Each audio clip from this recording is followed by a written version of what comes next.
The fracture in the Republican Party and in Donald Trump's MAGA movement seems to be getting worse. Not only have MAGA fans and MAGA elected officials been fighting in public, and not only has Donald Trump targeted Republicans on social media, but we're now learning that, behind the scenes, Donald Trump's political team is being confronted to their faces in this secret meeting about the midterm strategy, about how Donald Trump is essentially sabotaging his own political party. And these Republicans are not happy about it. So, we're going to get into the story. We're going to talk about this secret meeting, which has now been exposed in these awkward questions that were asked of Donald Trump's political team. But I think the main takeaway here is that Republicans are in total shambles, just 3 months away from the midterm, which is not good for them and great for us. So, please make sure to subscribe down below. It goes an incredibly long way. I really appreciate you all. Make sure to drop a like on the video as well. Comment. Let me know your thoughts about everything we're about to discuss, because there's a lot to get through. And let's dive right in with the report first. So, a high-stakes strategy session for Republicans descended into uncomfortable territory when a senator questioned whether Donald Trump would ever stop picking fights with his own party and start focusing on the midterms. Well, I feel like I could answer that question for this senator. The answer is no.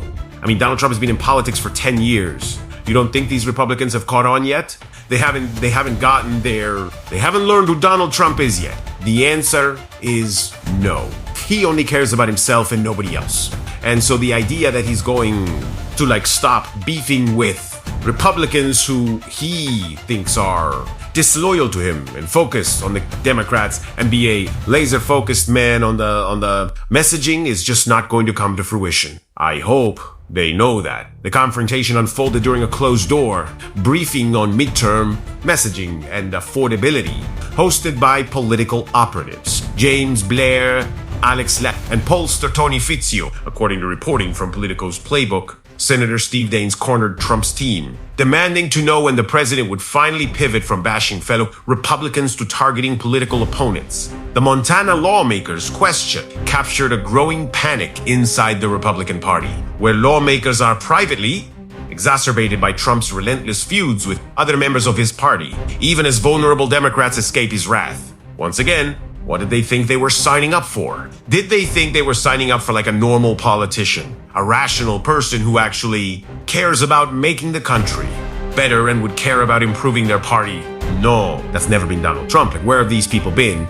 This report, when I read it off of this video, was just so baffling to me. I mean, they're so out of it. Senate Majority Leader John Thune stressed the urgent need to capture swing voters in Maine, Michigan, and North Carolina, while others sought to reassure the room about tight coordination between the White House, the National Republican Senatorial Committee, and MAGA Inc., which I don't think will save them even a little bit. I mean, how do you explain to the American people that you covered up the Epstein files and the economy got worse? That's not, a great mission and a great campaign messaging. Trump's foreign policy obsessions have also hijacked his party's political agenda. Back in January, his intense fixation on the United States capture of Venezuelan leader Nicolas Maduro triggered widespread frustration among aides and lawmakers who wanted him to focus on inflation and healthcare, which is never going to happen as well. By the way, if Donald Trump does focus on inflation, that too will backfire on him. What's he going to say? When he came into office, inflation was lower than it is now. So, is his messaging to the American people? Yeah, I raised inflation. Vote for me. Good one.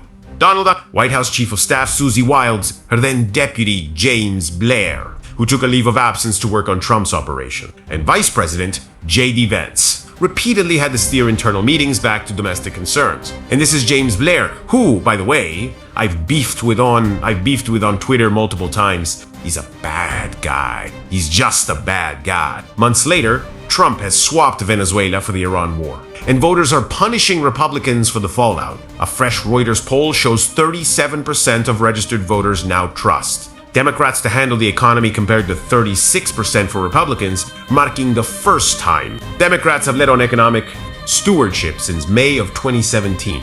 That's how you know it's bad for Donald Trump.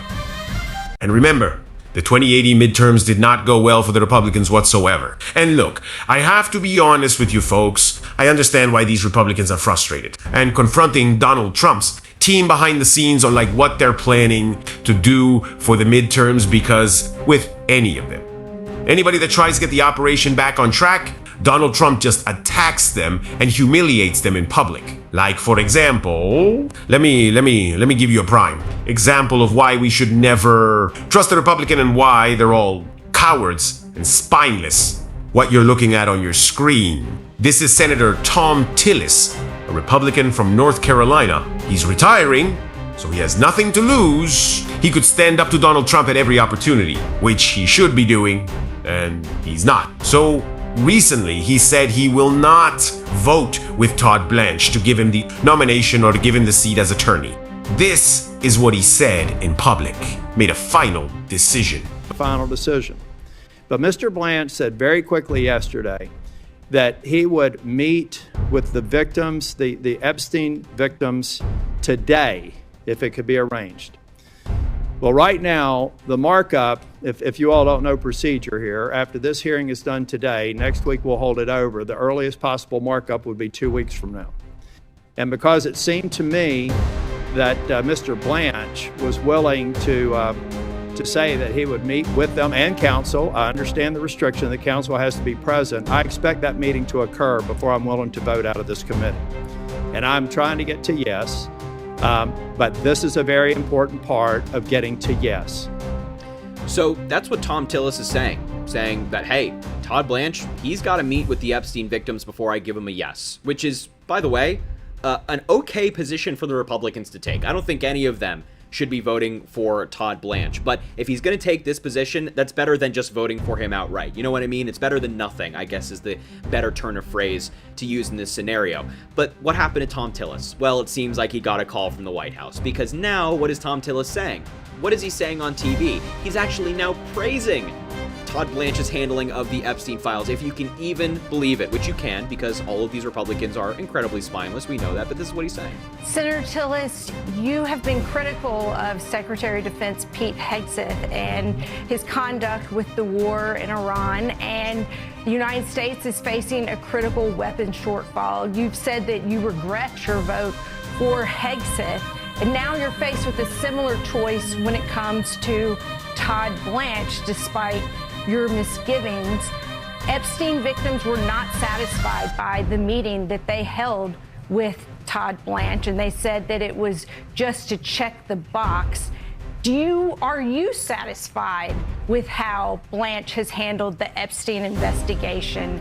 And do you think that it was right for Ghislaine Maxwell to be moved to a better security facility prison?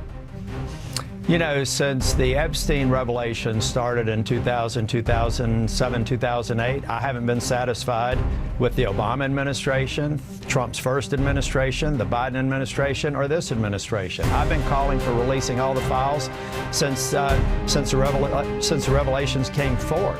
I feel like it is questionable. I don't know why she got transferred. It makes no sense to me. But what I will tell you is that Todd Blanche is the first head of the DOJ that's ever met with the victims. It was not a satisfactory meeting. It was a start.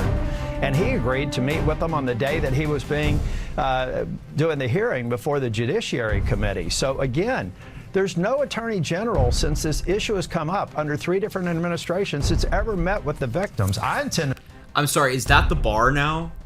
Like, is the bar just Todd Blanche physically sitting in a room with Epstein victims? Because that doesn't change anything, and the Epstein victims are actually saying just that. The meeting did not go well. It left Epstein survivors stunned and angry. Sources telling MS Now the acting attorney general made false representations, refused to make commitments, and seemed to have no interest in the meeting with survivors. So is the bar just him physically sitting in a room? Because that seems like a pretty low bar on a sensitive issue such as Epstein and the Epstein files and the handling of the case thus far. I mean, the Republicans have just been torn down, emasculated by Donald Trump at every opportunity, and they just take it. I mean, you have Tom Tillis saying, yeah, I'm going to vote for him. Yeah, I'm good with him. He had the meeting, and that's okay, and now I'm going to vote for him.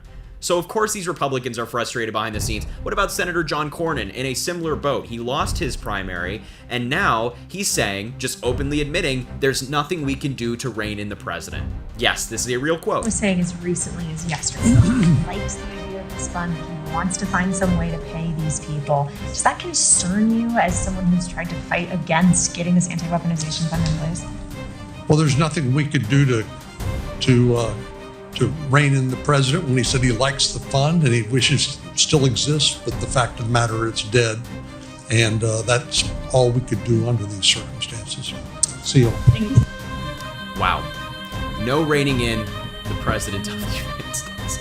Congress has given up. Congress has given up. These people have given up. Our elected members of government, even though Donald Trump has targeted them, made their party worse, is torpedoing their chances in the midterms, they've given up.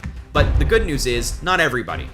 Most people in the Republican Party have. Not everybody. Here's a former Trump official who's on Piers Morgan's show recently saying, I feel like I'm leaving this cult. As soon as you go against the cult leader, then you are ostracized from the party, kind of breaking it down. Yeah, for far too long, I think we've been told, us MAGA conservatives, that we've been in a cult.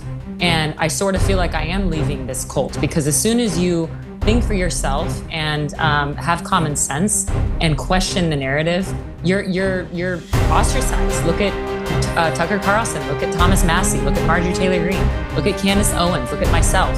As soon as you go against the cult leader, which I think Trump is the cult leader, then you all of a sudden are ostracized from the party. And so I think we as MAGA conservatives, we still are conservatives. We still hold firm to our principles, but we are no longer a part of this cult where, it just feels that way. And so we are skeptical, I think. It feels like we are coming out of an abusive relationship. That's just how I feel. And so we are skeptical on jumping into a new relationship with someone new. But I think someone like Tucker Carlson, Thomas Massey, Joe Kent, Marjorie Taylor Greene, those are the people that... Some pretty strong criticisms there. Even Tucker Carlson saying Trump is openly threatening weapons of mass destruction. He's proven himself to be incapable of leadership. That's beyond reckless. That's literally suicidal and homicidal. And here's another example. A Trump voter, somebody who supported Donald Trump, whose fiance was arrested by ICE, now also saying that he will never support Donald Trump or the Republicans again, which is a pretty strong statement. And it, really fascinating that these elected members of government are weaker on this stuff than like some of these conservative commentators like Tucker Carlson or that woman on Piers Morgan or this Trump voter who was directly affected by his policies. Isn't it fascinating that the people in our government who are meant to stand up for the people are the same people, though, who are spineless and weak and will not do that very job, and other people are having to pick up the slack? Just insane. I voted for Trump. I am saying that they are picking up law-abiding citizens. They're destroying families, jobs.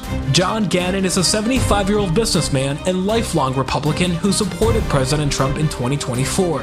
I wouldn't do that again. Not after this fiasco. His fiancée, 45-year-old Venezuelan immigrant Yasmin Suarez-Reyes, was detained by ICE at George Bush Intercontinental Airport in Houston in late July. 8 ICE agents swarmed Jasmine and detained her, didn't tell us why, and rustled her off into a car. When you saw that unfold, what went through your mind? Well, I was just in total disbelief. According to her immigration lawyer, Suarez-Reyes came to the U.S. legally in 2023 and later applied for asylum, a case that is still ongoing, but her underlying permission to be in the U.S. has lapsed. Some people... It's kind of sad that it took like a personal tragedy for this man to realize that Donald Trump sucks, his immigration policy sucks, and his immigration policy has sucked for quite some time. But I suppose better late than never. Better late than never. So all these Republicans in government can pretend, publicly that things are great and they're going to support Donald Trump. Behind the scenes, they can be as angry as they wanted him. But the voters are going to show up. That's what it really comes down to. And, on the topic of ICE, by the way, historically unpopular, and we're learning that Trump deportations have cost each taxpayer, so me, you, everybody around you, $2,358, which is not good for Donald Trump, not good for the American people, more importantly, but not good for Donald Trump politically, because the economy sucks. And so $2,300 for every American is a lot of money. a lot of money when people are already struggling and the economy's approval rating is incredibly low under Donald Trump. I mean, the question is the economy working for you under Trump? And 50% of Americans are saying no, only 34% are saying yes, and the 16% that's left is saying they are unsure about that. And despite the numbers, despite everything we're seeing, Donald Trump is denying the reality, saying I shouldn't be at 42% approval rating, that shouldn't happen, which is just like really a very daft thing to say. But, you know, Elizabeth Warren and other Democrats are making the right point, saying, quote, I think it's clear what the election in November is going to be all about. I see why Donald Trump is starting to sweat. It's going to be about costs and corruption. So Trump can say, oh, I want this approval rating all I want. It's not going to change. And what's also not going to change is the fact that he is sabotaging his own chances and doesn't even realize it. I think the famous saying out there is don't interrupt your enemy when they're making a mistake. And so I make this video to inform you folks of this meeting that's taking place and what Republicans are saying publicly, what they're saying privately, what voters are saying, and things of that nature. But I hope Donald Trump continues. Keep sabotaging your own party. You're doing great, champ. Anyway, I will leave the video there. Thank you so much for watching. Please make sure to subscribe down below, drop a like on the video, comment, let me know what you think about this story. Have an amazing rest of your day, and we will talk soon.